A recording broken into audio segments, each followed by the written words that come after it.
And good evening, everyone. This is Lloyd, and I am back with Eric and Connie. And their links are in the description, so please go visit their channels. There's some great content. Connie puts out small clips. Eric puts out some great discussions, some really interesting talks, interesting people, interesting topics. And I've got him here to talk about the preservation of the Gospels today.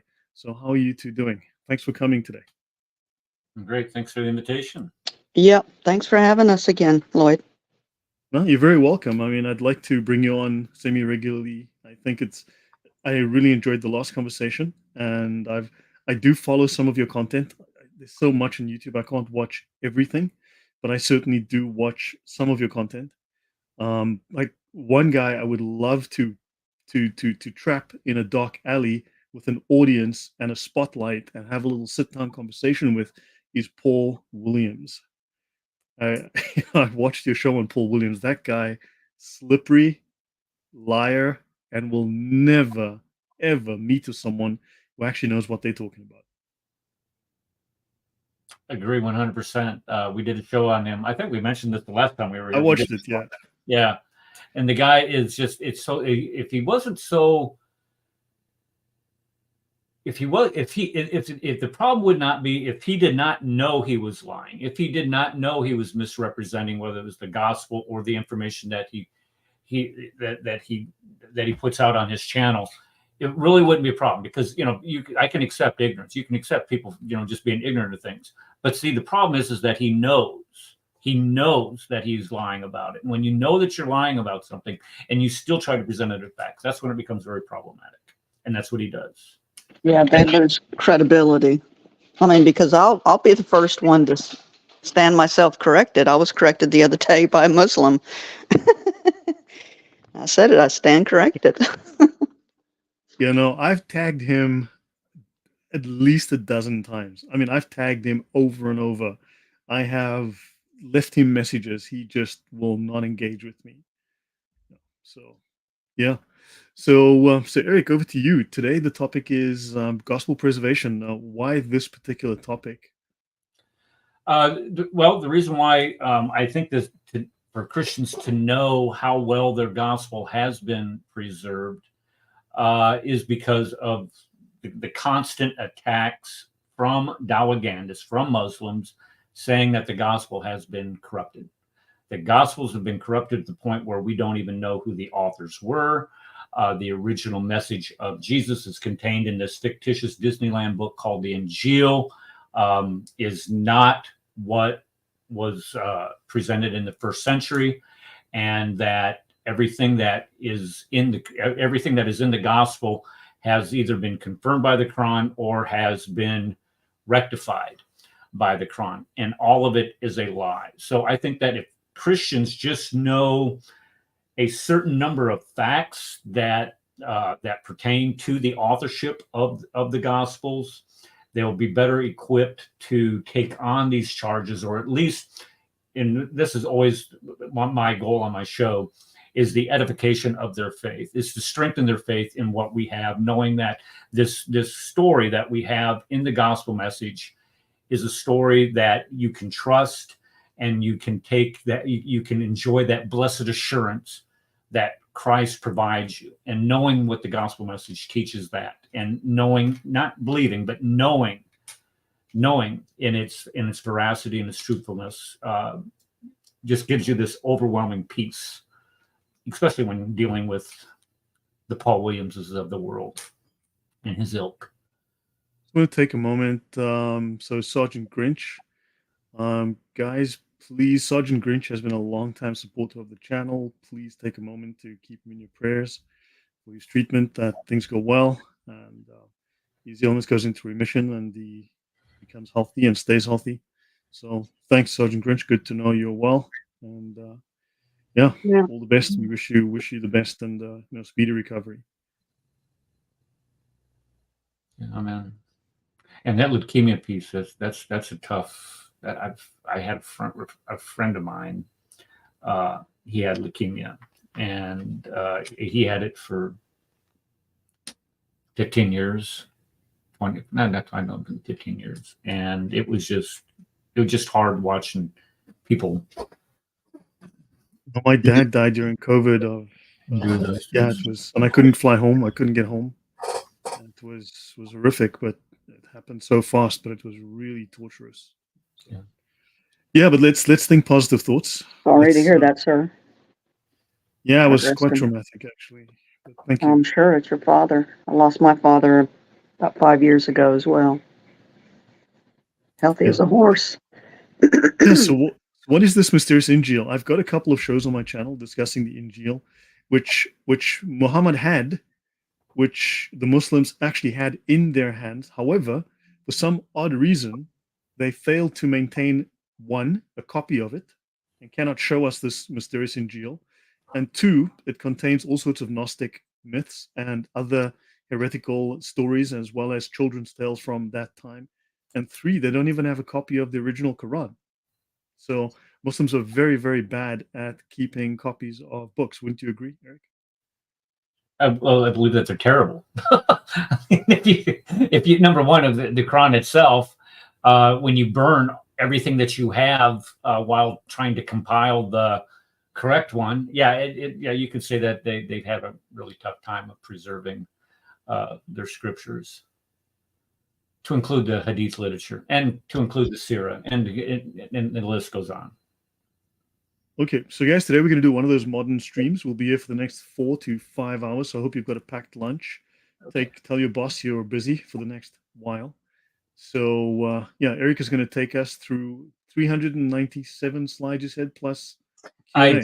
I cut it down to 894 last night. I was able to take 3 off. Yeah.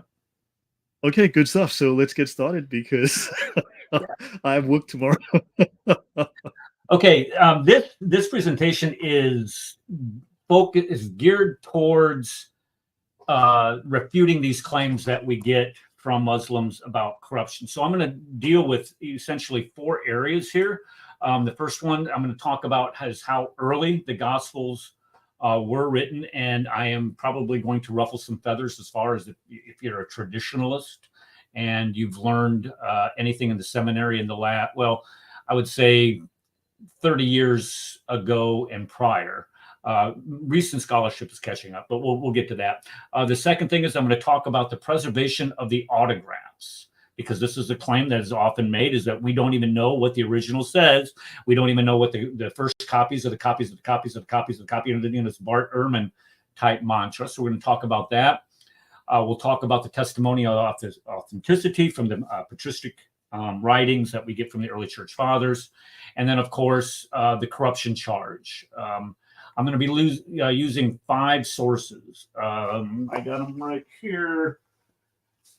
You're all interested. The first one is Cold Case Christianity. This is written by J. Warner Wallace. The second one is Gary Habermas's The Historical Jesus. The third one is Craig Evans and Jesus and the Manuscripts. This one, folks, if you do not have this book, you need to get it. It is. Evans is a fantastic scholar. Oh yeah, absolutely magnificent. And then, of course, Richard Bauckham, Jesus and the Eyewitnesses, and he does a great job of covering the early church fathers. And then, of course, Dan Wallace. And this one is Revisiting the Corruption of the New Testament. All 5 of these gentlemen are very reputable scholars, with the exception, I want to say J. Warner Wallace. He used to be a police officer, but he does a really good job of presenting. As a matter of fact, a lot of the material that I get as far as following the timeline for the majority of my early slides here come from his work. And I see Andrew's posted the books down there in chat. Thank you for doing that, Andrew. Oops, clicking on the wrong one.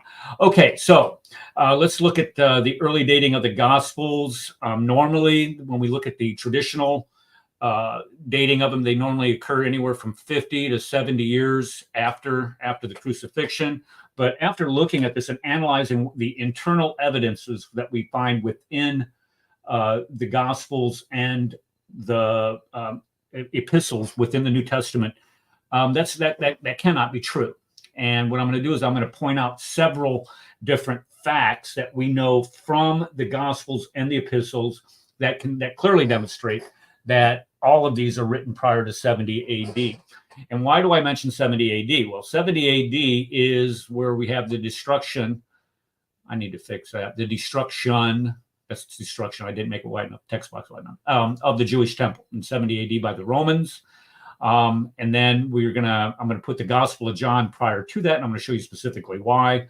Prior to John, you're going to have the writing of the book of Acts. Prior to Acts, you're going to have Luke, and then prior to Luke, you're going to have Matthew, and prior to Matthew, of course, you're going to have Mark. And then in between there, we're going to talk about the patristic fathers and traditions and the writings that support an early dating here, or support, I would say, lend credibility to the authorship and the messages that we find within the Gospels and the New Testament itself. And there's a couple other points that I want to make that show us that you have a bishop in I think it was 305 AD. He made this Bishop of Alexandria, Peter's his name, where he talks about the original autograph of John still in existence in 290 AD, and I'm going to get to that here during the presentation. Can I mention something on this point? Something that I discovered recently, because I was researching the same topic to do talks on it myself, which is why I was happy that you were going to bring this up, because I'll probably tackle this myself in the near future. And the patristic fathers alone, just their writings. So there's something like 31,000 verses in the Bible, just over 31,000, and there's like 23,000 in the Old Testament and like 7,500 in the New Testament.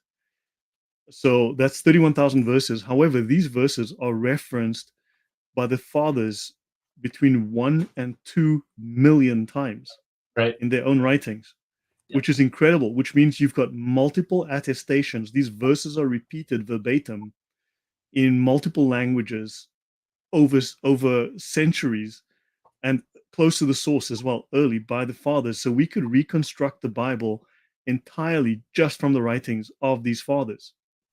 Yeah, and multiple times over, something like 200 times over, we could reconstruct the Bible just from their writings.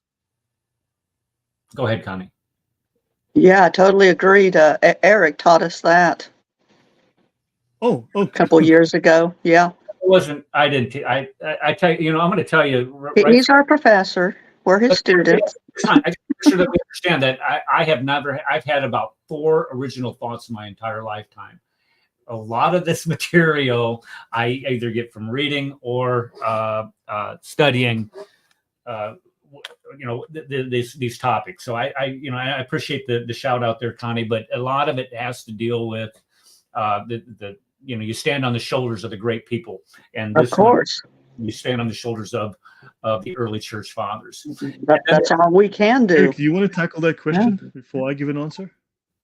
Which one is that? Well, I'm struggling to answer the following question. How does a complete Bible come from fragments? Well, just watch the show, or watch my presentation, and you're going to see how when we start talking about, because I know what you're saying. If I might be incorrect on this, but if you're saying that the fragments that we have, the fragmentary evidences that we have from the first century manuscripts cannot possibly make up the Bible, or the second century, second, third, and fourth centuries cannot possibly make up the Bible that we have today, that's not even necessarily true. But you also have different attestation on what was in them from the patristic fathers and also other writers. We're going to get to that. I'm going to handle that. I mean, if I can add to that, so when you've got fragments, when you've got a fragment with a few verses, the fact is we have thousands of fragments. So it's not like when you look at the Quran, when you go find an early Quran, first or second century Quran, you're not going to find a complete Quran. None exists. Right. However, with the Bible, you have thousands of fragments, and these fragments cover all of the verses of the Bible. And these verses are written about by the church fathers, and they're written about in other sources. So it's like, for instance, if you need 100 fragments to make the Bible, we have 150 fragments. So we have far more fragments than are needed to reconstruct the Bible. And we've got multiple versions of various of these. So there's an abundance of these, in fact. And the Bible Thanks, that Eric. today matches those fragments that are in existence. And we're going to talk, and I'm going to speak real briefly of. Let me just tell you why we only have fragmentary evidences of the Bible from the first, second, and third centuries. Is because they were written on papyri. Papyri is a very brittle form of paper, and despite the best conditions that you possibly have, the preservation in places like Egypt and places like the Middle East, throughout that region, despite that fact, you're still not going to preserve entire codexes or entire parts of a book despite that. And by trying to say that, okay, well, you don't have, a complete first century Bible, you don't have a complete second century Bible, etc.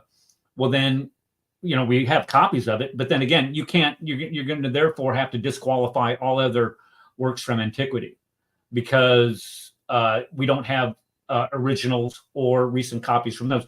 As a matter of fact, the most recent copies that we have from many of those works are 400 and 500 years later, whereas the Bible, we at least have fragments within the first 100 years of the Ryland Papyrus, P52, is very recent. Okay, and then also there is another comment made by Tertullian in 190 AD that talks about the originals, the extant originals of Paul's epistles still existing. So all these things come into are going to come into play when we start talking about how we can trust the New Testament and what is in it.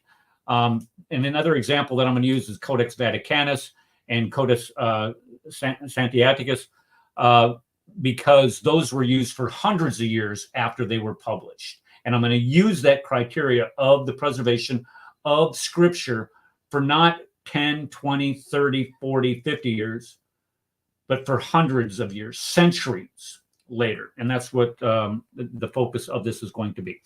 Okay, and that's Islam's the Age of Ignorance, is where I kind of put that at the end of my timeline there. I might have to modify that because that's kind of a provocative or polemical statement. Okay, let's look at the Gospels of themselves. The entire New Testament itself fails to describe the destruction of the Jewish temple. The most significant event in Jewish history in the first century or since is not mentioned one time in the entire New Testament. Nobody mentions this. If Christianity is an offshoot being grafted into the vine of Judaism, somebody, somewhere in those New Testament epistles and Gospels would have mentioned, especially the book of Acts, would have mentioned the destruction of the Jewish temple, but it's not there. When we look at all of the calamities that have befallen the Jewish people prior to that, we find them all over the Old Testament, the Babylonian captivity, the carrying off of the northern kingdom by the Assyrian Empire, the enslavement of the Jewish people in Egypt. All that we find in the Old Testament. So these catastrophes and calamities that have befallen the Jewish people, none of that is found in the New Testament at all. It doesn't describe the siege. Now, a lot of people just talk about the destruction of the Jewish temple, but the Jerusalem was under siege for 3 years. For 3 years, and it does not talk this. Does not mention this again at all. And if you wanted to corroborate the New Testament message of enduring suffering for your faith in Christ and things of that nature, what better example could you possibly have than the destruction of the Jewish temple? So how do we know that the Gospels and the entirety of the New Testament, with maybe save Revelation, I'm not being dogmatic about Revelation, but every other book within the New Testament, the 26 other books of the New Testament, how do we know that they were written prior to the destruction of the Jewish temple, other than the fact that the destruction is not mentioned? Well, John, if you go to the Gospel of John, chapter 5, verse 2, it says, "Now there is in Jerusalem by the sheep gate a pool in Aramaic called Bethesda, which has 5 roofed colonnades." What has 5 roofed colonnades? The pool of Bethesda. has these colonnades there. When is this? Now. The Greek word, Dan Wallace goes to, and he's probably one of the foremost New Testament Greek, the Greek New Testament scholar in the United States today. And he is very solid, or he's very, what's the word I'm looking for? He's very particular about affirming that that word, that Greek word, I don't speak Greek, but that Greek word means at the time that this book is being written, there is this. So there in Jerusalem now by the sheep gate are 5 colonnades. Well, if Jerusalem... Just give me 1 second to just share my screen here. This is the Greek. It starts with now. You can see here, Strong's G, 1161, now. So that verse definitely starts with the word now. Okay, good. So yeah. Anyway, but that's what that word says. It's now. And that's one of the major criticisms of Dan Wallace's paper that he prepared for this, is saying, well, that word can mean different things in the New Testament, and I'm not 100% sure. That is true. The Greek words can have different meanings. The same word, depending on context, just like Arabic, a single Arabic word can have 30 different meanings. Right, and that's the argument people make, and you know how they try to muddy the waters and try to kill you with all these non sequiturs. That this is one as far as the arguments against Dan Wallace's position is. But we know that Jerusalem was destroyed. We know, not we think, not we believe. We know Jerusalem was destroyed in 70 AD by the Romans. So if John is saying now there is in Jerusalem, how can those colonnades exist in Jerusalem if Jerusalem itself had been destroyed by the Romans? When you look and see where the Pool of Bethesda is, and this is important to understand location, right here. When the siege was being made, there were several siege walls that were made around the temple itself, and one of them ran right along here. Now, these siege walls were destroyed by Titus when they were attacking, and everything in between the outer wall of the temple was destroyed also to help the siege. So when we look at the Pool of Bethesda, it sits right here, and then you have a fortress right here that was kind of a place for the guard. So this is where a lot of the fighting and the attacking came through. But this also was used. So we're going to know that was that entire area right here was completely decimated during the siege by the Romans. So when John writes in 5:2, now there is in Jerusalem these colonnades, those colonnades no longer existed in 70 AD. This is how we can say, okay, John was written prior to 70 AD. Because John was not written in 90 AD, like some people have put forth. And there was even a lot of scholarship that was done that's saying that the Gospel of John was not written until like 150 or 160 AD. But when the discovery of P51 and the Ryland, P51 is P51 or P52? I have a question. How was Solomon's temple built under the Dome of the Rock after the Dome of the Rock was built? That's just, okay, again, you think like a kafir, and you cannot, and that's radical moderate on our show. I mean, okay, kafir, you're making too much sense. Please stop. That can't be true. It's again, this is when you start talking about the fuzzy history that we get from Dawagandis and such. That's how do you explain that? Well, and do you know? There's a friend that I have, John Isaac. John Isaac is Egyptian himself, and he has talked about the Jewish temple or Masjid, is it Masjid al-Haram is what they call it in Mecca, or the Al-Aqsa. I'm sorry, the Al-Aqsa Mosque. Alexa, sorry, I should have said that. The furthest mosque is not even in Jerusalem. is the furthest mosque is, as a matter of fact, there's a website that I have bookmarked here somewhere that talks about the furthest mosque is actually in Saudi Arabia itself. But I'm getting off topic. But the bottom line here is that you can trust the fact that John was written prior to 70 AD. Why? Because John is describing what is in Jerusalem, and he's talking about that. This is the story of the lame man trying to get into the pool of Bethesda to be healed. And you have this tradition where if you get in there first, your calamity or your ailments can be healed. Okay, so you have the destruction of the Jewish temple, and then you have John being written prior to that. Now, Luke, when we look at Luke, we're not going to discuss the Gospel of Luke real quick. Or first, we're going to discuss his second book, the book of Acts.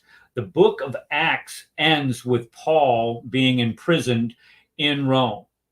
Now, if it ends with Paul being imprisoned in Rome, and Paul was martyred in AD 64, the logical sequence then would be, okay, so the book of Acts was written prior to 64 AD. The same thing with Peter is not mentioned in the book of Acts as being martyred. Somebody as prominent as Peter, as prominent as Paul, and their martyrdom, that most definitely would have come up in the book of Acts. And when we think of what Luke wrote about, he writes extensively about Paul and Peter's ministry. So Paul was still alive, Peter was still alive at the end of the book of Acts. So therefore, that would tell us that the book of Acts was written prior to 64 AD. But also, if you look at the death of James, the brother of Jesus, the brother of Jesus, he was martyred in 62 AD. The brother of Jesus, the head of the Jerusalem church, would have most definitely been mentioned by Luke if the book was written after 62 AD. So therefore, that pushes the date of Acts back to at least 62 AD. I did a talk on the Didache, and the date of the Didache is constantly shifting earlier and earlier. It's now, it was typically placed around 90, then around 70, then 60. Now scholars are placing it between 48 and 52, which is incredibly early. Incredible. Jeez. Yeah. The Didache does not, if I remember correctly, I have it up here.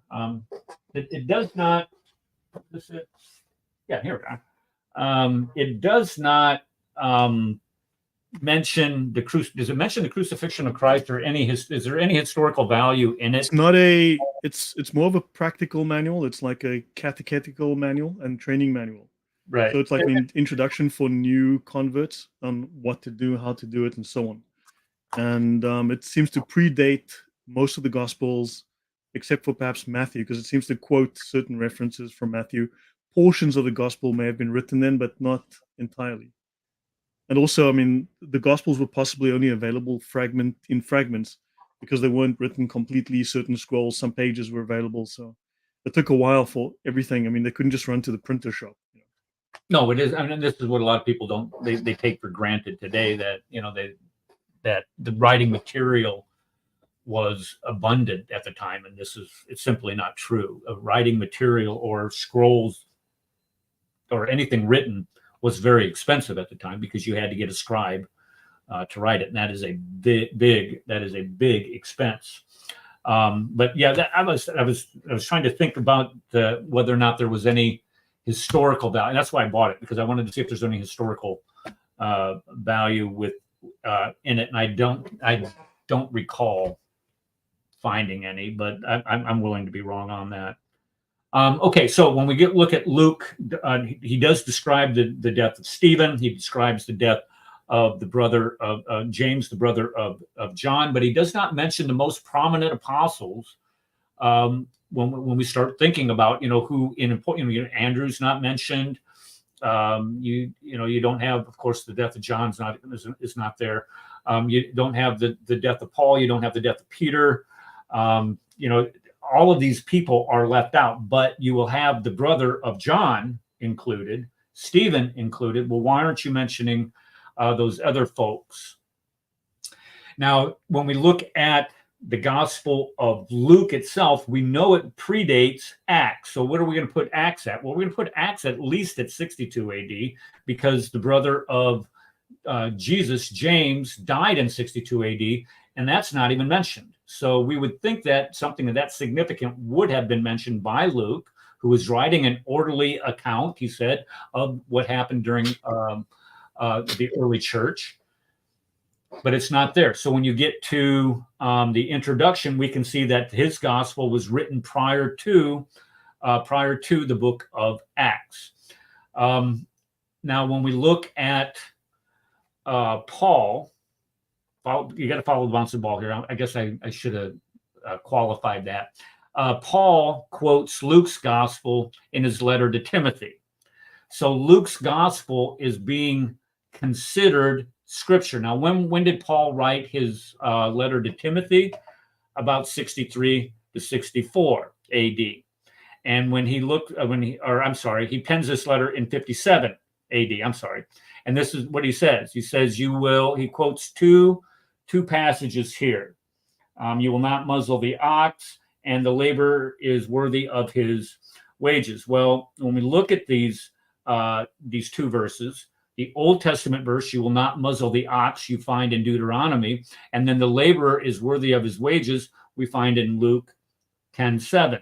So he's treating Luke's gospel, or passage from Luke's gospel, as it is authentic scripture. And let's go to this part right here. This part is even better. When we look at Paul being familiar with the Gospel of Luke, let's look at what he says about the Lord's Supper. Right here where it says, do this in remembrance of me. Now, all four Gospels, if I'm not mistaken, have the Lord's Supper in them. However, only one of the Gospels has Jesus saying, as you take the wine, you take the bread, do this in remembrance of me. Now, that is in it's in 1 Corinthians. Now, 1 Corinthians, there's the important part. 1 Corinthians is written when? 55 to 56 AD. So if 1 Corinthians is written 55 to 56 AD, and it says, do this in remembrance of me, and Luke's gospel, the only gospel that says, is given and broken in remembrance, do this in remembrance of me, that will tell you that Paul, in his letter to the Corinthians, is borrowing from something that he already knows is considered scripture, which is Luke's gospel, and that is 55 or 56 AD. So that pushes Luke's gospel back clear into the middle of the 50s. Eric? Yep. And when it says, do this in remembrance of me, that's talking about the Jesus Christ, sacrificing his life on the cross. Yeah. Well, Amen. It's talking about the institution of the Eucharist. Right. Of the Lord's Supper. And perhaps I can add to this also, because I did a talk on the Gnostic Gospels, and every single passage of the New Testament is quoted 100 to 150 years before the earliest books of the Gnostic Gospels. Because people like Dan Brown and really like to say that that the Gnostic Gospels came prior to the Gospels we have in the Bible, but all of these verses are quoted across multiple sources, like the Church Fathers and others, even non-friendly sources. The entire basically New Testament is quoted in outside sources before the Gnostic Gospels even got written. Well, what's interesting that a lot of people may not be aware, in the Gospel of Thomas, the Gospel of Thomas is Gnostic in and of itself for a number of reasons. Number one, it begins off, these are the secret teachings of Jesus. Well, what was Gnosticism about? It was all about secret teachings. Yeah. It quotes 13 or 15, I can't remember the number, 13 or 15 separate New Testament books. Meaning that if it's written in the first century, there's no way somebody's going to have access or understand the reliability of the scripture, or would it be accepted scripture, scripture that early. So it again, and then thirdly, it quotes from the Diatessaron by Tatian.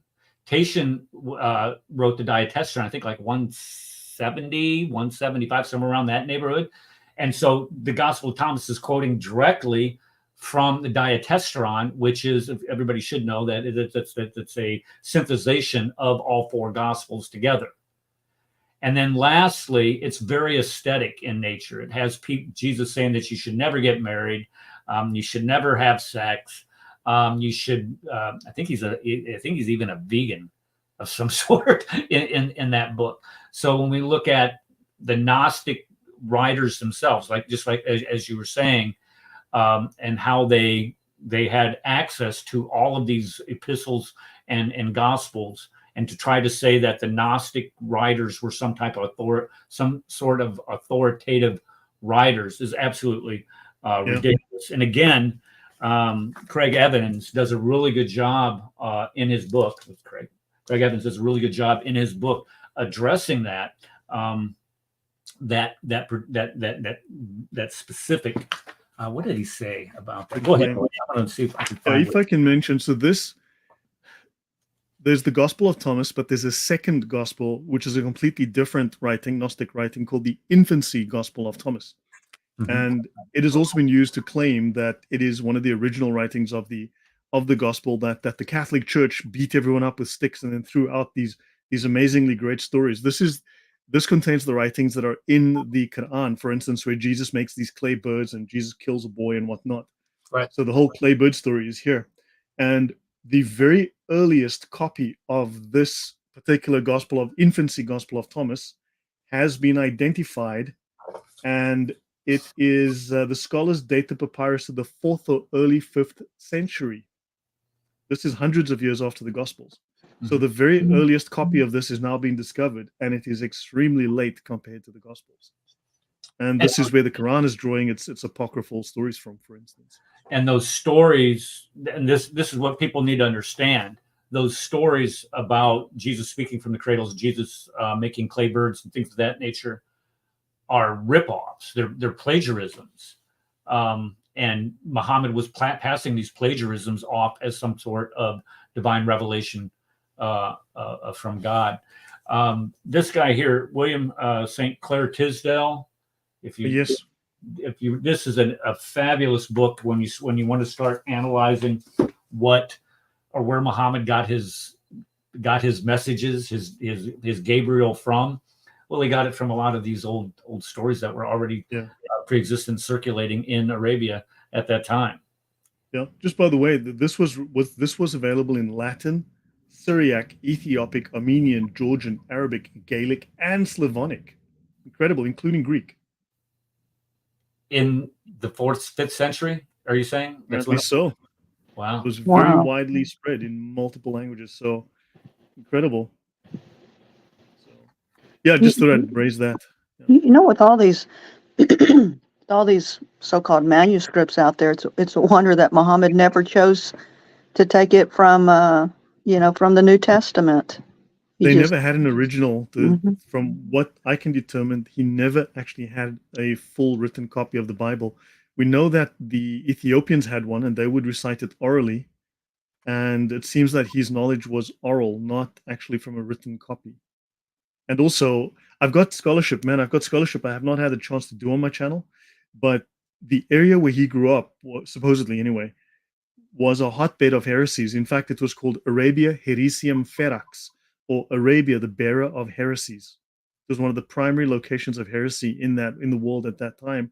And there were, for instance, multiple contested versions of the Gospel of Matthew.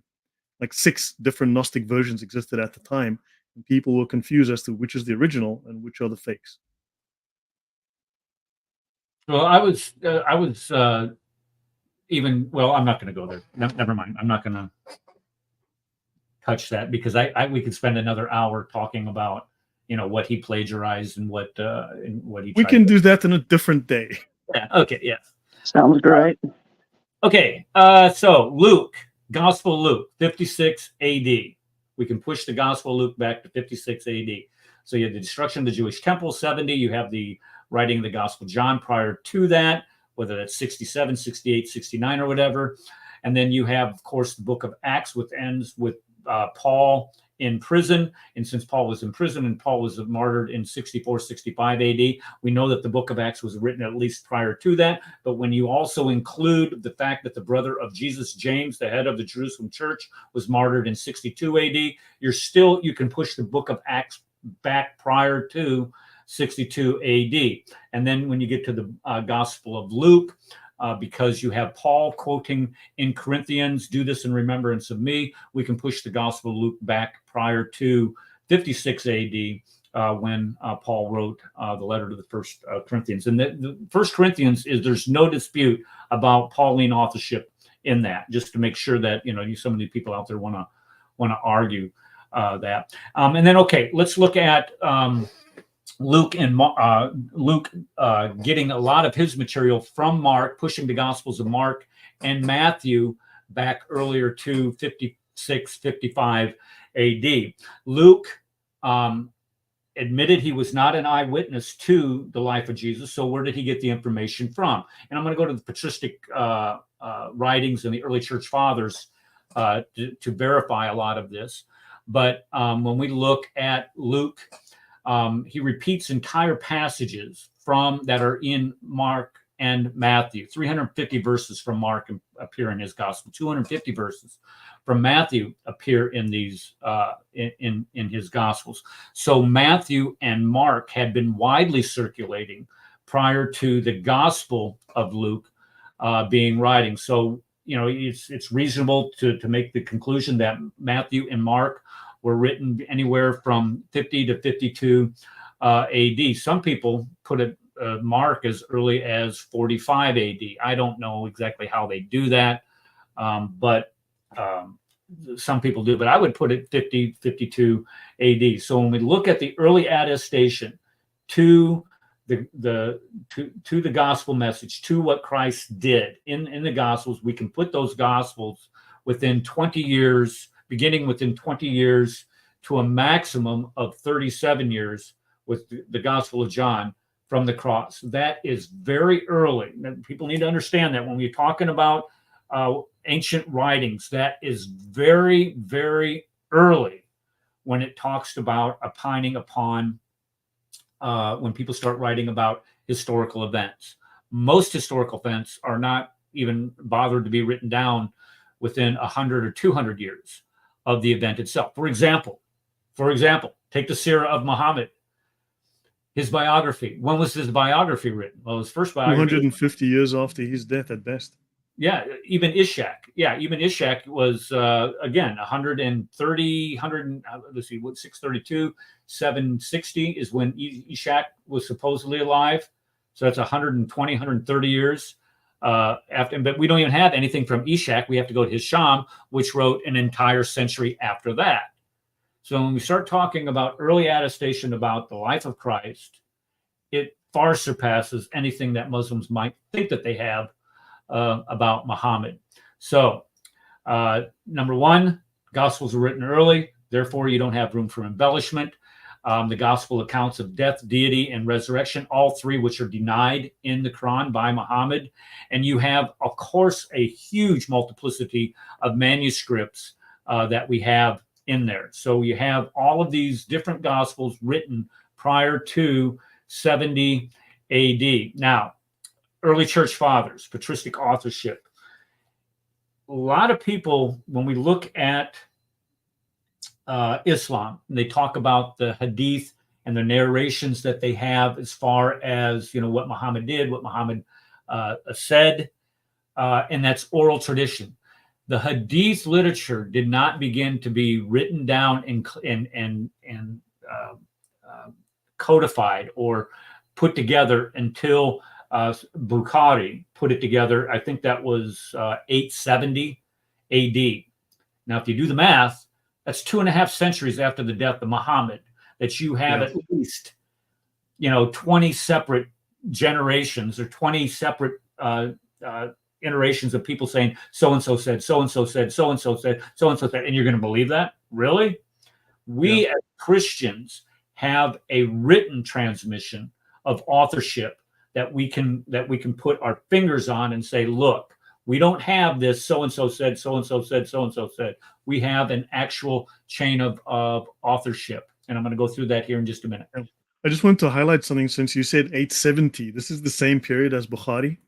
This is the Mount Sinai Arabic New Testament Codex 151. Comes from Egypt, Sinai. And the earliest New Testament Arabic translation that we know of is the Mount Sinai Arabic Codex, this one. And this is 253 AH, Hijrah. And Jesus is called Yeshua. He is not called Isa.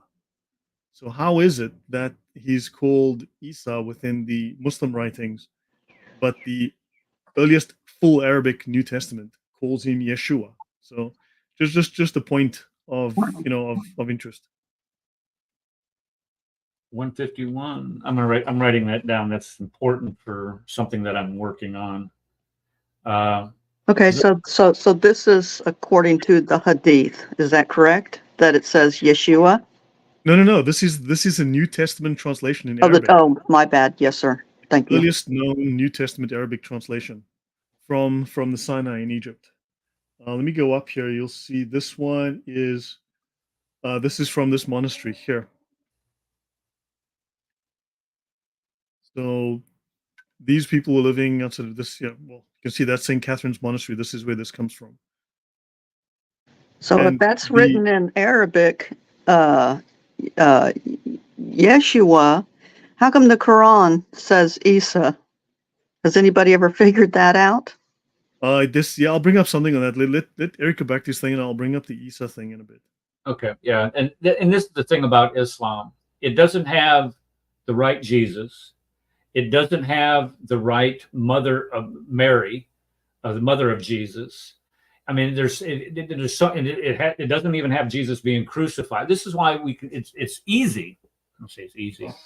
It's hard to convince Muslims that the Quran is wrong. However, it's easy to demonstrate that the Quran itself is wrong because it can't even get the name of Jesus correct and get his genealogy correct. So this is a very fairly recent finding.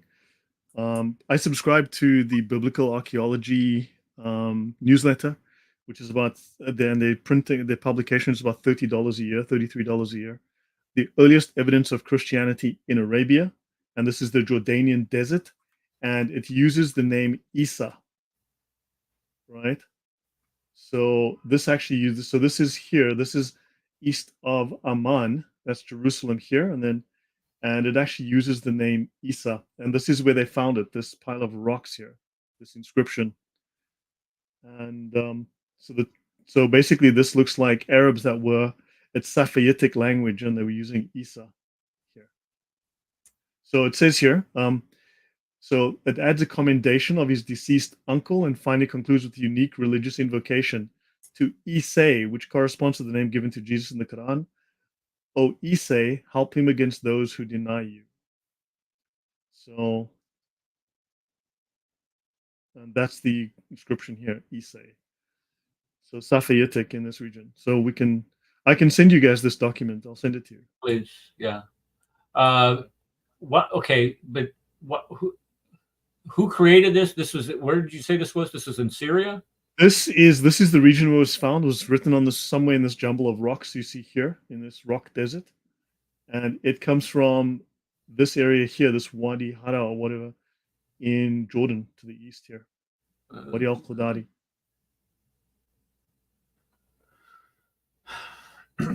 So you're thinking what you're thinking is this is where Muhammad drew on that name, or had? No, I don't know. I mean, no, it's been a while since I've read it, so I can't remember what it says. But I just wanted to mention there is a reference, at least within one culture, where that seems to be the word. But I'll send you guys the document, and there's more you can research on that. Okay, so early church fathers, and I'm not going to go too far in depth or spend a lot of time with the early church fathers, other than the fact to show or some type of succession here with the gospel message. We see that the gospels were written early, so how do we know that is what the apostles taught? Well, we have the testimonies of John, and of course, John had several disciples, Ignatius, Polycarp, and a gentleman by the name of Papias. But you also have the connectivity between Peter, knowing Ignatius, who knew John, and Clement of Rome. And then Clement of Rome also knew Paul. And we have writings from all four of these. Well, we don't have anything from Papias. What we have from Papias is everything that we have from Papias was written by Eusebius, and he had access to the teachings of Papias, or had the writings of Eusebius when he wrote. So then you have from John, you have his main disciple was a gentleman by the name of Polycarp. I'm sure many people have heard of Polycarp. And Polycarp had a pupil by the name of Irenaeus. And Irenaeus had several people learn from him. And you have a chain here of the people who learned from Irenaeus. So you have a direct line in writing of people going all the way back to Jesus Christ. Now let's go ahead and start with Papias, or Clement of Rome. I'm sorry, Clement of Rome is listed by Irenaeus and Tertullian as being the bishop of Rome until his death in 99 AD. He became the leader of Rome after the death of Peter and Paul, and he basically taught what Peter and Paul taught. So his works are all considered authoritative. Papias was a student of the disciple John, and he wrote a book called The Sayings of the Lord, or a series of books.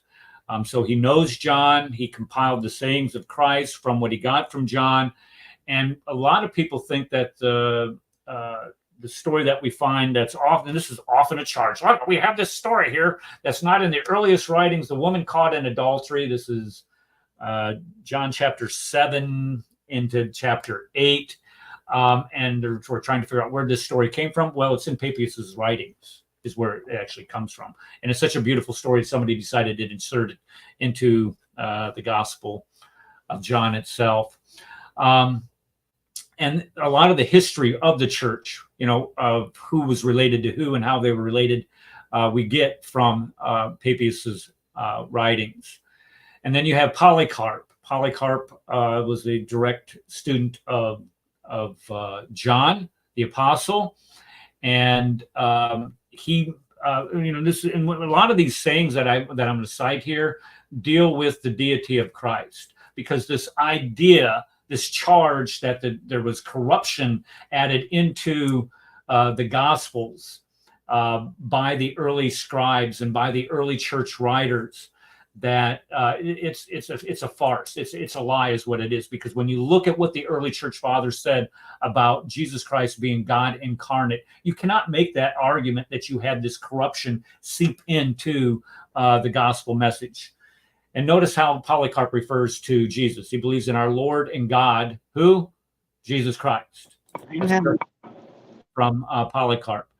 The next one we have is Ignatius. He's the bishop in Antioch. He was also a disciple of John, and he writes all kinds of letters himself. And look what he calls Jesus Christ. Jesus Christ, our God. This idea that Jesus was made God by the Council of Nicaea or anything like that is absolutely ridiculous in light of what the early church fathers taught about Jesus. When you look at, again, more from Ignatius, for our God, Jesus the Christ. Consequently, it says that all magic and every kind of spell was dissolved. God appeared in human form. Gee, I wonder who that was. For our God, Jesus Christ. So this is Ignatius saying that Jesus Christ was God. This, again, Jesus, John, Ignatius. This is a direct testimony in writing from the early church fathers. And then, of course, go ahead. I just did what's on the screen now. Three mosaics, including to the God Jesus, yeah. So that's very early. Really? Yeah, that's second. It's 200s through mosaics, inscriptions including. Wow. So this is it here. Wow. That was from Andy. Thank you, Andy, for that heads up. Much appreciated. Beautiful. So back to you. I'll drop the link in the chat now. I've also dropped the link to the ESA document for everyone in the chat, and I've sent you both on Skype that document that I showed earlier. Thank you, Lord. Well, how's it said? With every turn of the archaeologist's spade, the Bible is proven again and again and again and again and again. This is just another example of that. Okay, Irenaeus. Now, Irenaeus, let's follow the chain here. Okay, you have Jesus, of course. Then you have John, Polycarp, and then a student of Polycarp, who was a direct student of John, is Irenaeus. Irenaeus says that Jesus Christ is our Lord and our God. Christ himself is the God of the living. He himself, in his own right, lived God and Lord, King eternal. Justin Martyr, again, a Christian apologist, says Christ being Lord and what? And a prophet? No, and God. And God. God. Christ is called both God and Lord. He was God and the Son of the unbegotten. Clement of Alexandria. Now, if you look where Clement of Alexandria is, you have Justin Martyr, who's a student of Irenaeus, Tatian, and then Clement of Alexandria. What does he say? He alone, being both God and man, he appeared as a teacher as God. He is made equal to the Lord of the universe. So you have here, what we have is this direct attestation that Jesus Christ was viewed as God incarnate. This was not something that morphed over time. And when we look at the early writings of the Gospels, the early writing says that Jesus Christ was God incarnate, and the early church fathers following that tradition did not change it. They affirmed what was taught early, right after the life of Christ. Now, there's something else here that I wanted to get to. These are all the early church fathers. Let me go past this. I'm taking up too much time. But when we look at the authorship and the confirmation of the authorship of each of the Gospels, because this is another claim that is made. Well, we don't even know who wrote the Gospel of Matthew. Don't know who wrote the Gospel of Mark. Don't know who wrote it. Don't. It's a gospel according to. Again, this is an attempt by most Muslims to try to confuse you and to try to break your faith in what we have in the Bible.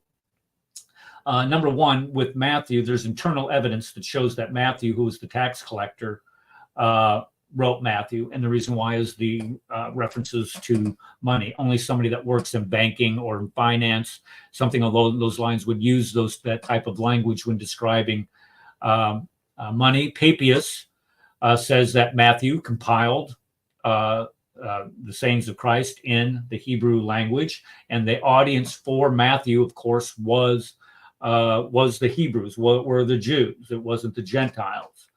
And there's no mention of any disputes in church history of Matthean authorship. And Irenaeus says that, who was a student of Polycarp, who was a student of John, says that Matthew was the author of the Gospel of Matthew. Mark shares just as much similar attestation as Matthew. Irenaeus mentions Mark was the author of the Gospel of Mark. Tertullian, that which Mark published, may be affirmed by Peter's, whose interpreter Mark was. So he's saying that Mark wrote what Peter told him to write. Irenaeus says the same. That's consistent with what church history teaches. Clement of Alexandria affirms that. Mark, again, is affirmed by Origen. Justin Martyr affirms him. And when you look at the anti-Marcionite prologue, it says Mark declared, who is, it calls him Stump Finger because he had short fingers. He says that he was Peter's interpreter. Luke, same thing. You have just as much attestation. You have Irenaeus. As a matter of fact, you have Luke himself saying that I wrote this. And then you have Justin Martyr affirming it, and the Martyrian canon has that in there. And then John, of course, Irenaeus says that John wrote John. and Don Guthrie affirms that it says there's no doubt that Irenaeus accepted John as the apostle. Now think of who Irenaeus is. You have John, Polycarp, Irenaeus. Polycarp is going to tell Irenaeus who wrote the Gospel of John. Tatian mentions him when he writes the Diatessaron. Tertullian mentions him as the author of that, and Clement of Alexandria. They all say that John wrote John. So here's even more: Origen, Diablos of Antioch, and the prologue. Okay, but even and this is even a better one. You go to the Sirah of Muhammad, the Sirah Rasulullah, and you go to page 103 and 104. You never guess who else affirms that John wrote the Gospel of John. Well, evidently, in Islamic writings themselves, they say John the Apostle sat down for them when he wrote what? The Gospel for them. Now, is that the Injil that they're talking about? I don't know if it is. They're pretty inconsistent with that. So the conclusion with the early church fathers, you have early attestation to the author or who wrote the Gospels by the early church fathers. So you have the destruction of the temple, John being written in 70 AD, Acts being written before 62 AD, Luke being written before 56 AD, the Gospel of Matthew and Mark back to 50 and 52 AD. This is affirmed by the early church fathers, as we saw in those writings. And when we look at other writings, as far as they're concerned, we have the Gospels written from about 45 to 70. We have a first fragment, the Ryland papyrus, is dated to 130 AD, but we have 5,600 copies of the New Testament. The New Testament, average New Testament manuscript has over 450 pages in it, oh, by the way. When you compare that to other writings, you have Homer, which was written 900 BC. It's kind of an oral tradition to begin with, but then it was written down. And the earliest copy you have is 500 years later. Aristotle. If I can mention something on that, the average ancient document that we consider to be highly attested has on average, I think, 5 copies. So typically 12 if you're lucky, but something like that is 5 to 12 copies for what we consider highly attested.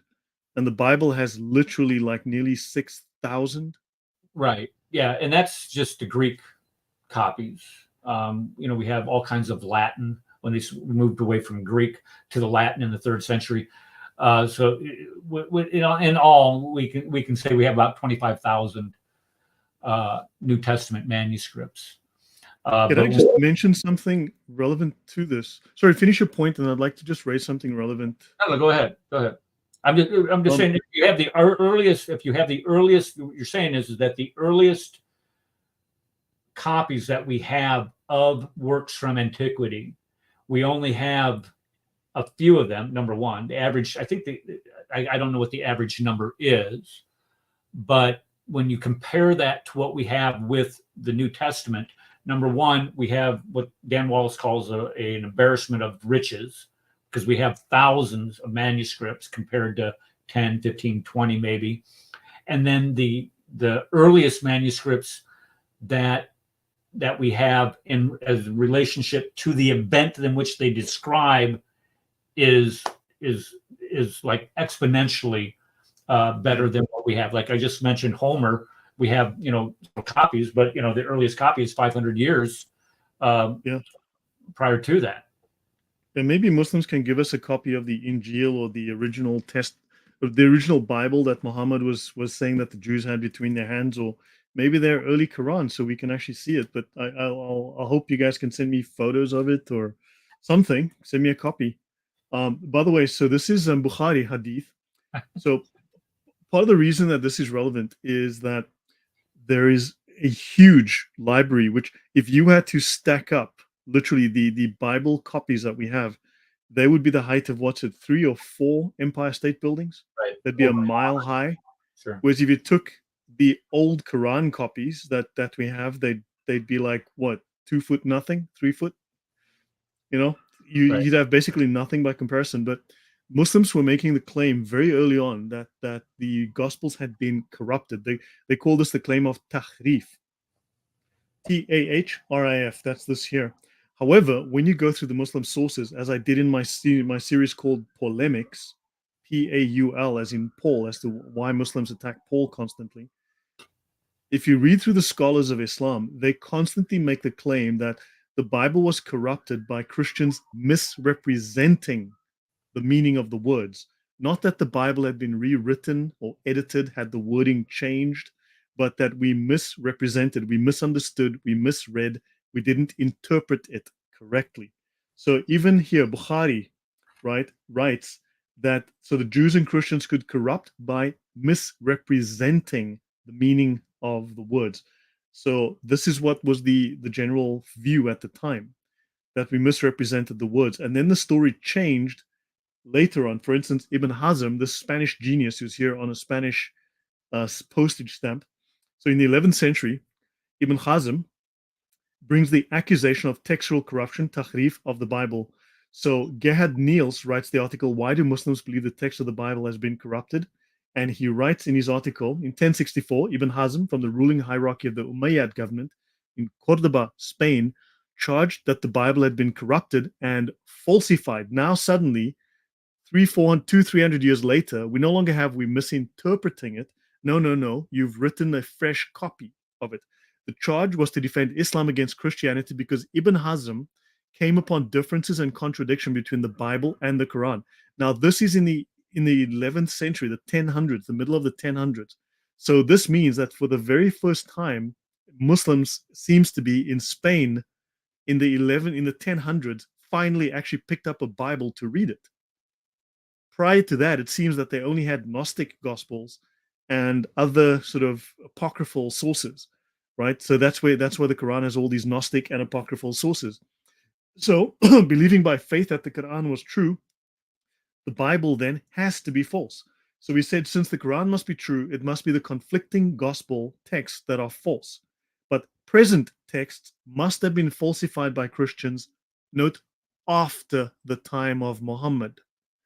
However, now this man is supposed to be an incredible genius, the greatest Islamic genius of his era, the greatest Islamic genius in Spain, one of the top scholars to ever live in Islam. The problem is that the same early Christian documents that we're referencing now from the 1st and 2nd centuries are the exact same ones as the 7th century, are the exact same ones as the 10th and 12th and 15th and 16th centuries. Am I correct, Right. Eric? Yeah, we can go clear back to the 3rd century with Codex Vaticanus. Yeah. And so yeah, go ahead. So these claims by Muslim scholars are all over the place, but just following these claims, Bukhari has one claim, then you have other scholars with other claims, and this guy says, no, it's after the time of Muhammad. So we apparently had the original Bible at the time of Muhammad. So there's questions here, that's all. Right, because the same Bible that we have today predates Muhammad by centuries. Actually, the Quran, never mind. I was going to say the Quran predates Muhammad by a couple centuries too, if you look at the Sinai manuscript.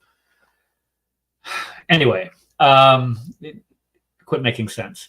Okay, so a couple of those other writings that you had alluded to. You look at some of the copies that they have when they were written, and when the first extant copies appear. I mean, look at Aristotle. His first extant copies don't appear until 1100 AD. I mean, that's 1400 years, for crying out loud. I believe that they're from Aristotle. The reason why we don't have the originals of Aristotle is because somebody burned the Alexandrian library in 638. I won't mention any names. Omar, won't say that. And then you have Tacitus, his histories, again, 1,000 years or 1,000 years from his writings. Suetonius, and then Herodotus. I mean, you just see how long the length is from where they lived to the earliest extant copy, and then the number of copies that we have. Now, one of the things that I want to point out here is, because you just alluded to it, that the Christians changed the writings of the Gospels. And when they received a letter from one of the apostles, that they would copy that, and the copying would be haphazard, and there would be all kinds of errors in it. And it gets to the point where, if you got a copy of a copy of a copy of a copy of a copy of a copy, you're never going to know what the original said. And this is not true. And the reason why is because the early churches held on to the letters from the apostles. If you received a letter from, let's say, Donald Trump. Now, you might not like Trump, and that's fine. Okay, but I'm thinking of making a visit, because I'm thinking of applying for my visa, but the U.S. visa department told me, why not just come in through Mexico? It's cheaper and quicker. It would be a lot easier also, and you get paid. And they'll probably give me a house and a check and checks every month and a phone. You get a cell phone. Oh yeah, and you got the dark skin, so it's like, come on in. Yeah, really. Yeah. So Come on in. If you received a letter from Donald Trump, would you hang on to that letter, or would you just? It's the president, sure. He's the president. Of course. Would you give that letter to one of your children? Of course. Yes. Yeah, it's an heirloom. Yeah. Would your child give that to their child? Would they keep that letter? And would they preserve that letter? And the answer is yes, because they realize who the author is, and they realize the importance of what is in the letter itself. The early churches did the same thing. And when you look at Oxyrhynchus, there you go, Oxyrhynchus. You had two guys from England, British guys, of course, British going around stealing everything. They went to Egypt, Oxyrhynchus, in 1896 looking for ancient manuscripts. And they found a dump, or were told to go out in the desert and look in this one spot here, and they found a dump of literally tens of thousands of manuscripts. And by using stratigraphy and paleography, they're seeing that these letters, or these literal libraries of documents that were in the Egyptian sand, were put there around the 4th or the 5th century. But when they examine the documents, they're seeing that the documents themselves were originated in the 1st, 2nd, and 3rd centuries. So what this tells us is that documents were used for centuries. Let that sink in. Documents were kept and used for centuries in antiquity. Most of the documents that they have there were 75 or 100 to 125 years old, but all the way out to 300 years old. As a matter of fact, some of them were 500 years old. They dated using paleography. They dated clear back to the 1st century.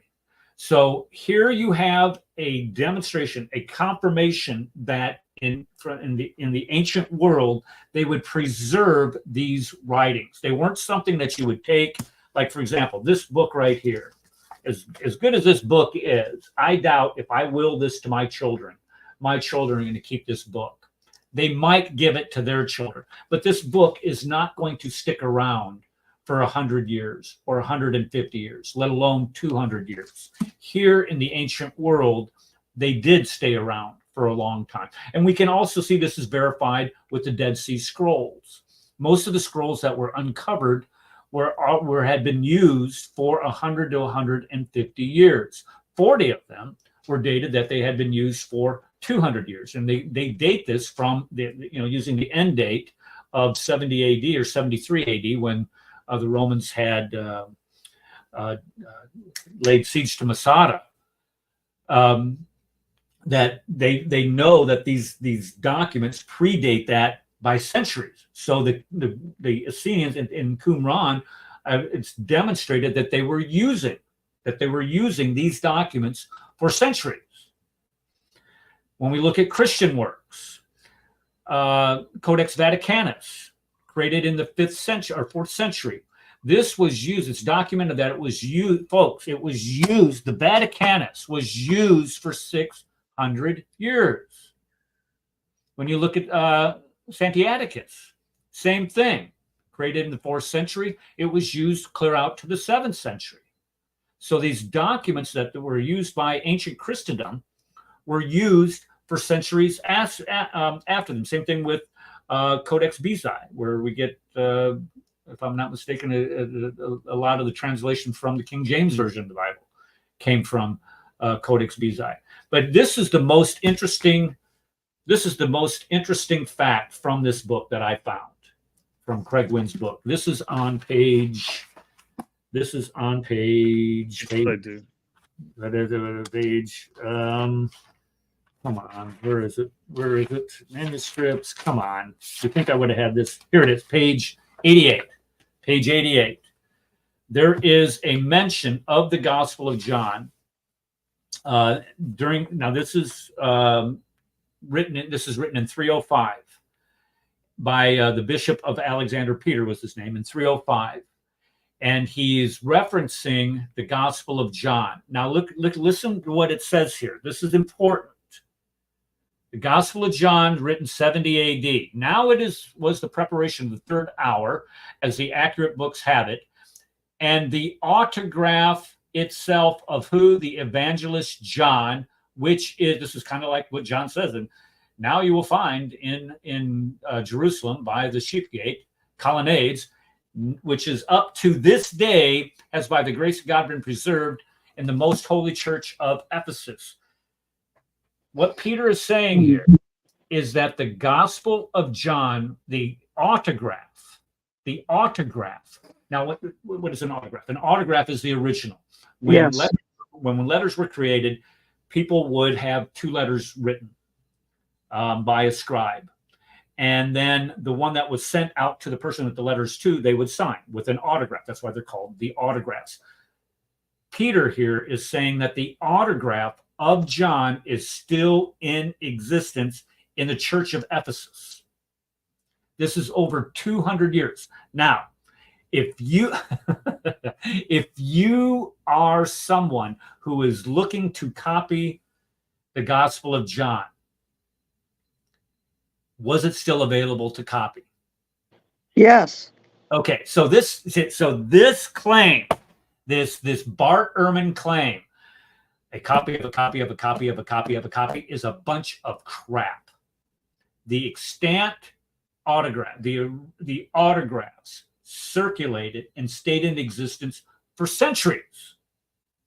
And if they ever wanted to refer back to what the original writing was, again, Craig Evans cites several examples of where the patristic writings reference the autographs, going back to refute all of the heresies that came up. A dialogue with Trypho, against heresies by Irenaeus. They say, okay, if you are going to say that this is true, then you are going to have to cite to me an earlier gospel than what we have now, which is in the autographs.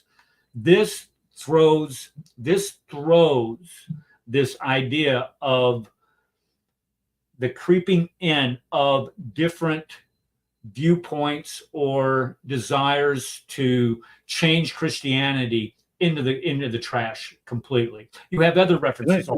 Can I make a point on that? Because Bart Ehrman knows for a fact that he doesn't really believe that. Right, because when he's questioned by scholars on that point, he'll say the Gospels say exactly, effectively what happened, and he doesn't admit to corruption in the Gospels. Right, but he knows he makes a lot of money. But just for everyone's own knowledge, Bart Ehrman belongs to what is called the Bauer School of Theology.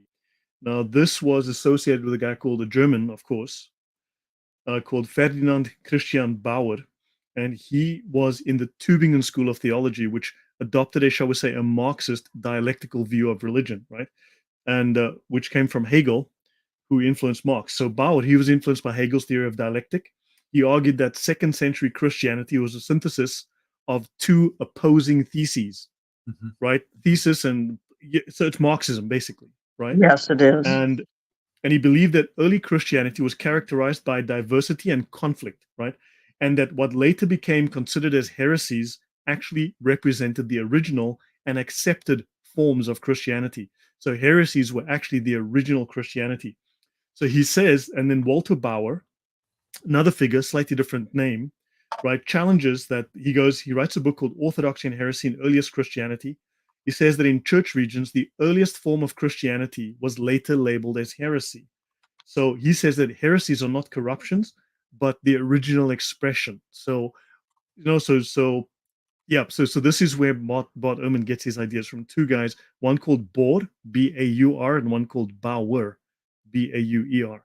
So Bart Ehrman belongs to a school that is utterly heretical, basically. They say that heresies are authentic. Wow. Gnostic view, yeah. Hey, Lloyd, I was just noticing in chat. Oh my goodness, I don't understand why it's not doing. Somebody was talking about watching this again. If you email me, I'll send you a copy of the slideshow. So if anybody in the audience wants to get a copy of this, email. I don't have a problem sending it to you. At Eric the Caffer at gmail.com. As a matter of fact, just use my name on the screen. It's at gmail.com. Okay.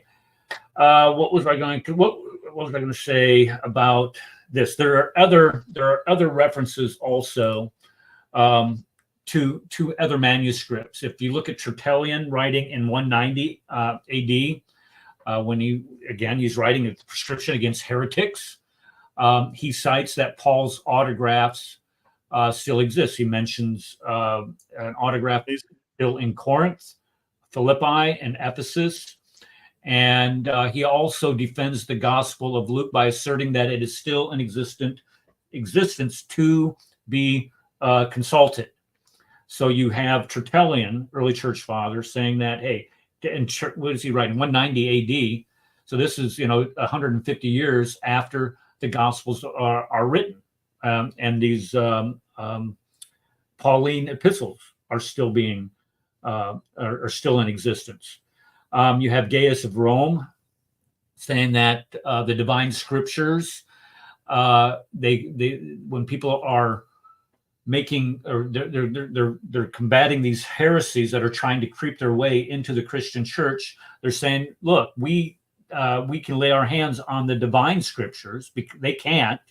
Nor can they show they have originals of what the gospel writers had. You have Augustine writing in 400 when he's disputing with the Manichaeans. And here, listen to what he says. He says, if there's any uncertainty remain, we should consult the original text. So if you're going to consult the original text, how are you going to do that? You're going to have to look at the what? The autograph. Yeah, the autographs. You're going to have to look at the original text. So in conclusion, you have ancient texts that they're used for centuries. This isn't something where they would get a letter, they would copy it, and then they would tear up the original and throw it away and burn it or whatever. No, this is something that they would preserve. As a matter of fact, they talk about venerating these original autographs, and a lot of, especially in the Gospel of John, venerating it. I wouldn't say worshiping it, but at least they're venerating them. You have, again, the direct attestations to the gospel, the existence of the original gospels of John and Luke centuries later. They would go back and consult the autographs, the originals, when making copies or when trying to determine whether something was in the gospel or not. And again, this is when you were fighting heresies in orthodoxy. This is what they would use. Okay, last thing here, and then I'll be done. I see we're going long, and I don't want you to get past. Do you want to continue on another day to continue with this, or? This is going to go fast. I only got a couple things left. When we look at variants, this is from Dan Wallace's book, Revisiting the Corruption of the New Testament. And here's where he talks about how we have 5,800. I think it's 50. That's a typo. It's supposed to be 5,600 Greek New Testament. We have 10,000 Latin, 5,000 types of others where you talk about Coptic, Ethiopian, Syriac. Armenian, all those other languages that the New Testament was written into. And he says that we have an embarrassment of riches. We have more exponentially, not just more, but exponentially more New Testament manuscripts than any other work from the ancient world. You just don't get anything even close to that. And then to try to disparage that writing is just absolute idiocy. And if you are a Dawagandist or you're a Muslim polemicist attacking Christianity, you have to step outside. This is why these guys don't get peer reviewed. They don't have they don't publish in peer reviewed journals. Why? Because all of these positions that they have are absolutely ridiculous, and they get shot down. In the New Testament, we have about 140,000 words, but here's the charge: we have 300 to 400,000 different variants. And this is true. That is true. And the reason why it's true is because we have so many manuscripts. That's why we have so many variants. If you only have one manuscript, how many variants are you going to have in that one manuscript? Not many. None. You can't. There's nothing to compare it to. So you can't have any variants. The reason why we have so many variants is because we do have so many manuscripts. But variants are also because in different languages you can use different words to say the same thing. Right. And that's what they I really like burgers. I really enjoy burgers. I love me a burger. Oh my gosh, burgers are awesome. I really dig burgers. It's exactly it means the same thing, but they just phrase differently. That's what the variants often are. Yeah, Dan Wallace does a great job. Let me see here, where he uses just a simple phrase in Greek, where it can be said hundreds of different ways. I can't remember what the phrase is. He shows like 1,000 ways to write the same sentence, and it's like a 5-word sentence. Right. Yeah. Like a really short sentence. I know it. I know what you mean exactly. But yeah. He wrote it in his book. I can't remember. But anyway. But yeah. So those variants are mainly spelling differences, word order changes, sometimes. Yeah, right, because they didn't have a Webster's dictionary back then, so you could spell, a word different ways. Well, if you spell a word a different way, that's a variant. Is it the same word? Yeah, you just spelled it differently. And so when he talks about these variants, 99.9% of them, only 0.1% of these variants are meaningful or viable, meaning that they can change the meaning of the text or don't appear in other manuscripts. For example, the woman caught in adultery, the long ending to Mark, 1 John 5:7. Those you can sit there and you can point at and say, okay, these do have an impact on the text, but the point is that none of them impact any core Christian beliefs. So to say that the Gospels have been corrupted, we can't trust them, is an exercise in idiocy. You have to be an idiot. And I'm saying that with all sincerity and with no offense to idiots, but you have to be an idiot to think that the gospel message, the New Testament, has been changed to the point where the central messages and teachings of the Gospels, of the New Testament, cannot be understood. You really have to be that kind of special stupid. You have 20,000 lines of text in the New Testament. Only 40 of those 20,000 lines of text are in question, and that includes the insertions. Only 40 out of 20,000, and it has no impact on whether Jesus Christ was crucified, whether or not Jesus Christ was the Son of God, whether Jesus Christ was resurrected, whether or not people considered him the Son of God, whether or not there's none of that is in question when you look at the variants. And then you've also got the context from the early authors, which will talk about these things. So you don't have to scratch around in the dark because you've already got early practice from these authors that tell you how this was understood. Right, the patristic writings. Yeah, the early church fathers and what they tell us, what they think these things meant. Quoting. And also, I mean, any human endeavor is going to introduce errors. If you're writing 40,000 verses, for argument's sake, right? If you're writing 41,000 verses by hand, you are going to have variants, because no human endeavor is going to be perfect. We're not making photocopies. They're not sending emails. This was practice of fairly primitive means of communication. Yeah, and even when you look at the Quran has variants in it. You look at the different Qurans that are out there. Today, Dan what's it, Brubaker, is that his name? Yes, Dan Brubaker. Yeah, Does yeah. a really good job of outlining the differences, the variants that we have in the Quran itself. And there's, I don't have a problem with, and we as Christians do not have a problem with variants within our manuscripts. You have to know that these variants are going to occur. Why? Because they're written and copied by humans. Humans make mistakes. So when you try to say that the variants, we don't know who wrote the Gospels, the Gospels were written late, you can't trust them, or the copyists they change things. Again, you are going outside of scholarship. And I'm going to reference the biggest hero of Muslim apologists, Bart Ehrman. Bart Ehrman, may Allah be pleased with him, says in his book, where is his book? I just had it out. Where did it go? As a matter of fact, I copied this from it earlier today. But listen to what he says in one of the appendixes of what was the book? Misquoting Jesus. Look what it says. When he's talking about Bruce Metzger. Bruce Metzger was one of the great New Testament scholars of the 20th century, and Bart was a student of his. And as a matter of fact, they co-authored a book together. And here's what he says about the differences between him and Bruce Metzger as far as what the New Testament is concerned. He says, "We are in complete agreement on the number of very important historical and textual questions. If he and I were put in a room and asked to hammer out a consensus statement on what we think the original, this is important, the original text of the New Testament probably looked like, there would be very few points of disagreement. Maybe 1 or 2 dozen places out of many thousands.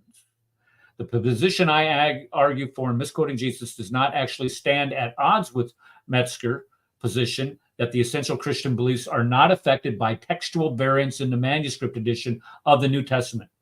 What he means by that, I think, is that even if 1 or 2 passages that are used to argue for a belief have different textual readings, there are still other passages that could be used to argue for the same belief."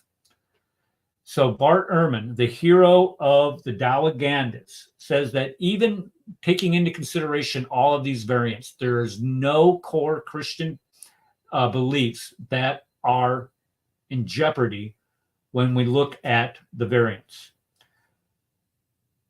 So if you're a Muslim and you're trying to say that the Bible has been corrupted, what you're going to have to do is you are going to have to locate a manuscript that predates Mark, Matthew, Luke, and John, beginning in 50 AD and earlier. You're going to have to show us something prior to that predates those Gospels in order to show corruption. In order to show corruption, you first must look at the text that you have in your hand and then show that you have something different that changes the meaning of that text. If you cannot do that, you are making a specious argument. You might as well go to Disneyland and have a debate with people, because there you can create anything that you want to. But here, when you have to do scholarship, when you have to actually get down there and analyze what is said, instead of come up with these fluffy, flowery little arguments and cliches, it's not going to work anymore. The Christians have the information. They just have to use it. Amen. Amen. Yeah, sorry, just for the audience, Nicodemus and someone else, I've updated the link on Google. For some reason, it wasn't open, so I've opened the link. I've sent you guys approval, and I've changed the link to be public for anyone who wants to download those documents. Links are in the description. Yeah, thank you, Eric. That was really good. I mean, that's great. Yeah, it just shows. I mean, we do have a strong case. We have the documents, and we have so many documents we can reconstruct. We've got so many sources that all corroborate the authenticity of the documents and the meaning and the preservation. Whereas Muslims somehow failed to preserve both the Injil, the Torah, the Zabur, and the Quran. How'd they do that? They don't Right. have copies of any one of them. And the Quran confirms them all. Again, if you wanted to get a copy of the presentation, Eric Theckefer at gmail.com, or you can, better yet, you can do this. You can go to my YouTube channel, the Crossing the Crescent discussion group, subscribe, and then get my email from there if you want to. The woman caught in adultery. What was the reference for the woman caught in adultery? There's been all kinds of scholarship. Christian scholars have known this for centuries, that the story of the woman caught in adultery does not appear in the earliest manuscripts. There is, I'm trying to think what the gentleman's name is. Well, he writes a defense of the inclusion of the woman caught in adultery as being authentic in the Gospel of John. I just cannot remember the guy's name. I read it earlier, but anyway, all of the earliest copies of the Gospel of John do not contain that story. As a matter of fact, the Diatessaron, which is the synthesis of the Gospels, Matthew, Mark, Luke, and John, written by Tatian, does not have the woman caught in adultery, and that was written in 170 AD. So if you're, when we start looking at, how can you say one of the most beautiful stories in Christianity is actually not in the earliest manuscripts? Again, Papias, it's in the writings of Papias. Papias said that John had told him that this was a teaching of Jesus, or this is something that happened with Jesus. And, they just had to find a place to put it, and it ended up in the Gospel of John. As a matter of fact, I think it was in the Gospel of Luke at one time. I might be wrong on that, but it finally found a home in the Gospel of John. I just released a video today. It's like 2 minutes long on Quran 11. I think it's Quran 11, 40 to 41, which speaks of Noah's fourth son. Right? And one has to wonder, I mean, do we have any references to Noah's fourth son in the Bible? No. So where does the Quran get that Noah had 4 sons? The fourth son is called Yam. And unfortunately, so Yam dies in the flood. Yam refuses to become a Muslim and get on the ark, and he dies in the flood. And Yam happens to be the god of the flood, the god of water, and he's an enemy of the god Baal, and Baal defeats Yam. So it's very odd that the fourth son of Noah is a pagan god that is an enemy of Baal, which is really weird. So yeah, there's so everyone, it's a very short video. It's on my channel, released today, and you have to wonder, where does the Quran get this nonsense? I mean, this is a pagan god that somehow winds up as Noah's fourth son. Well, this is exactly what this is consistent. That is exactly, that is consistent with what we find within the Quran itself.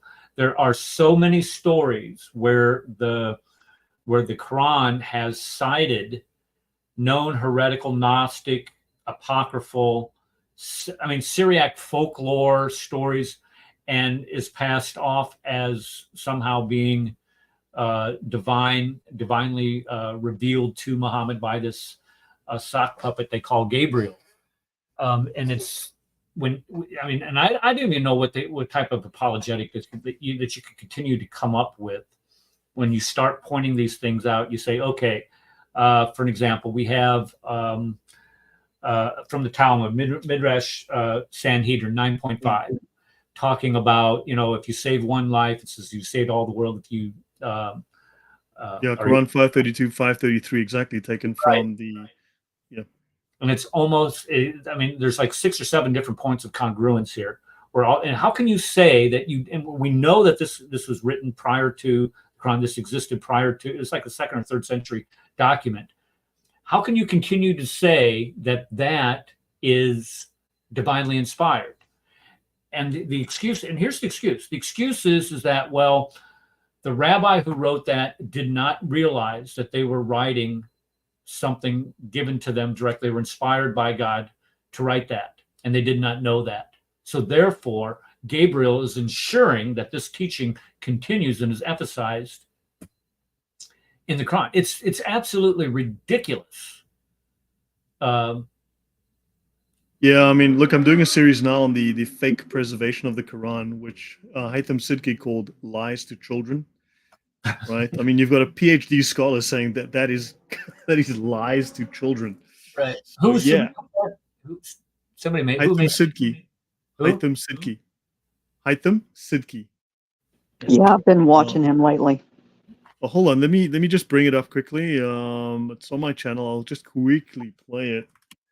If I can find it, videos. Here we go. Let me just share my screen. I will play that, and then we should end because it's late and it's dinner time, and Yes. I haven't had dinner yet. But hold on. So, guys, yeah, just so you know, this one is called Noah's Fourth Son: Islamic Truth or Canaanite Myth, and it's 2 minutes 43 seconds. So you have time to watch it. This is Haytham Sidki, Quran Preservation. I'll play this one now. Did I share it? Let me share my screen again with audio. I need to share my screen with the audio. Yes, sharing the audio. Window, this one. Your screen, okay, hold on, yep. Fine, I'll just play this one. Am I sharing? No. You know, it's StreamYard is doing this to me again. For some reason, last time it did the very same. Let me do this again. Drop down of different tabs that you have. Now it's working, yeah. There's a little bug with me, and okay, let me play this one. 1 minute long. At least within Sunni Islam, there's a general belief that the Quran, in it, from its at least within Sunni Islam, there's a general belief that the Quran, in it, from its origin, was multiformal, and what that means is that it was not one Quran, but there were many renditions, many versions of the Quran, and so different people have different conceptions as to where these variations come from. Is it, were they all uttered by the Prophet? Were some of them, did the Prophet, it's called Iqrar, did he hear them and he approved of them? Or were they generated by the companions, and so on and so forth? And unfortunately, actually, so I have heard some preachers that do say that there's only, one reading or one Quran or something like that. And, if I were to be very generous, I would say that falls under the umbrella of like lies to children, if that makes sense. That falls under the umbrella of like lies to children. That falls under the umbrella of like lies to children. That falls under the umbrella of like lies to children. So he specializes in Quranic studies. He runs some sort of Quranic center. So the guy's like top scholar. So there you go. Just thought I'd show that. Yeah, and that when we start talking about stories to children, I mean the seven sleepers of Ephesus or whatever that's called, that comes to mind. The Hoopty Bird and the Queen of Sheba. All that stuff.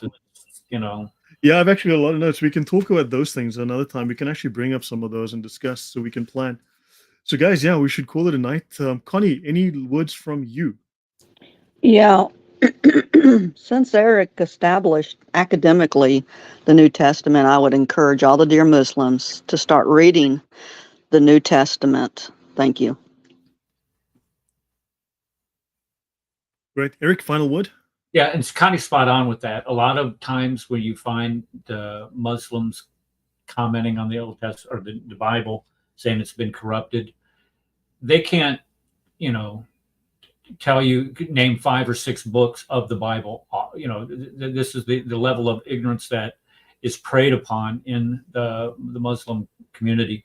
You look at, I think the best illustration of this is that debate that David Wood had with Muhammad Hijab, however many years ago, where hijab is essentially lying through his teeth, trying to present things as fact when they're not. They're known lies, easily demonstrable lies. Allah praise for Muhammad, not to Muhammad.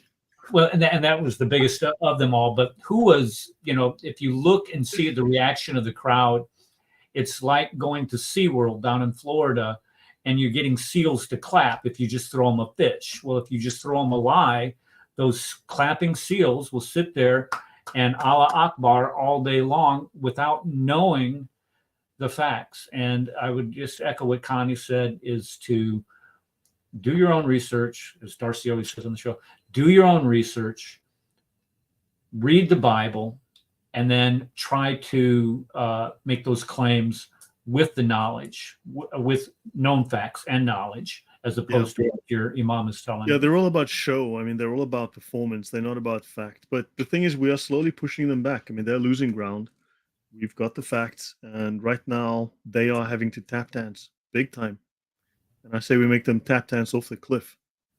So, yeah.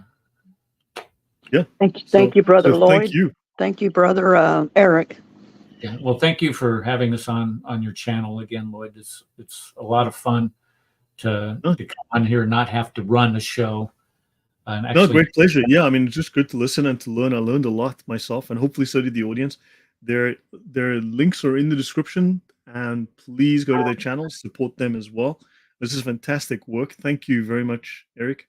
Thank you, Connie, for coming. So yeah, guys, we can talk about coming back again and picking up this topic, perhaps because I've read the book that you had earlier, the one with the original sources of the Quran, and I mean, it's clearly a collection of stories, Gnostic fabrications, and there's two versions. There's the one called the Original Sources of Islam, which is the earlier one, I believe, which he actually retracted. He said it's got errors in it and it's incomplete.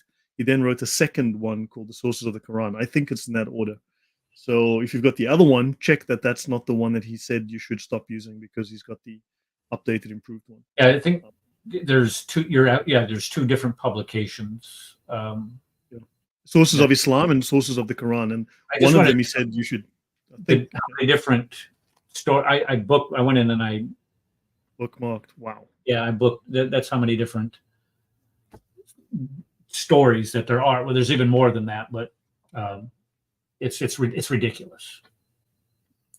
No, it's fantastic. Yeah, so thank you very much, guys, and we'll be in touch. We'll definitely see you soon. And thank you. This was very enlightening. We learned a great deal. Yeah, and I look forward to having you guys back. Then I can kick back and just say, "Okay, Eric, I'm delegating you. Do everything." The afternoons at 4 p.m. Central Standard Time here in Dar al Harb, Kafiristan. You can come across in the Crescent discussion group, and you can just get back and enjoy anytime you want to. Yeah, it's not safe for me to jump on your channel. You know what happens to your channel if I come on, right? Yeah, that's right. It gets deleted, and I have to. Oh, it's worth the risk, though. Yeah, it would. I would love to have you back on. As a matter of fact, I'm going to go through your channel, and I'm going to look at some of those videos that you have in there, and pick a topic, and have you come on, and we'll have a discussion on that. Is that okay? Yeah. By the way, yeah, fantastic. Yeah. And by the way, guys, Claire Lopez, you may or may not know her. She's a very senior professor. You know Claire Lopez, Eric? Yeah. Yes. She's used to be a CIA. Analyst. She's very well known in the counterterrorism world as an analyst, as an expert, subject matter expert on the Middle East. I am having her on my channel on Friday. So awesome. The time is not optimal. Unfortunately, I couldn't have her on at the time I wanted. It's probably going to be at about 4:30 p.m. my time, which I think is about 10:30 a.m. your guys' time. Where you are in EST, it's about 10:30 a.m. EST, but that's the time slot that I have unless I move it. But yeah, so Claire Lopez is coming on. Someone introduced us. So yeah, they thought that we needed to talk. So yeah, someone who knows her. She's part of a group that I can't talk to because they meet at 1 a.m. in the morning, which is a bit late. So yeah, well, she's definitely a treasure. That's for sure. Very, very knowledgeable on the threat. Yeah. No. I bought the book Sharia, The Threat. And I read it and I followed some of her work. I've read some of her articles. I was really interested in the Sharia, and she and her colleagues provided the very best coverage at the time of how the Muslim Brotherhood were operating, and that's interesting to me. And I've been doing a lot of work on my channel recently on the Muslim Brotherhood and Hajj Amin al-Husseini. I've made some short videos on that topic, something we need to explore. So these guys, I mean, the Palestinians were Nazis through and through. I mean, that's just a blunt fact. Palestine was a Nazi state, period. Simple. So guys, thank you very much. We'll see you next time. So everyone, good night and God bless. All right, God bless you. Thank you for having us on, Roy. Thank you, brothers.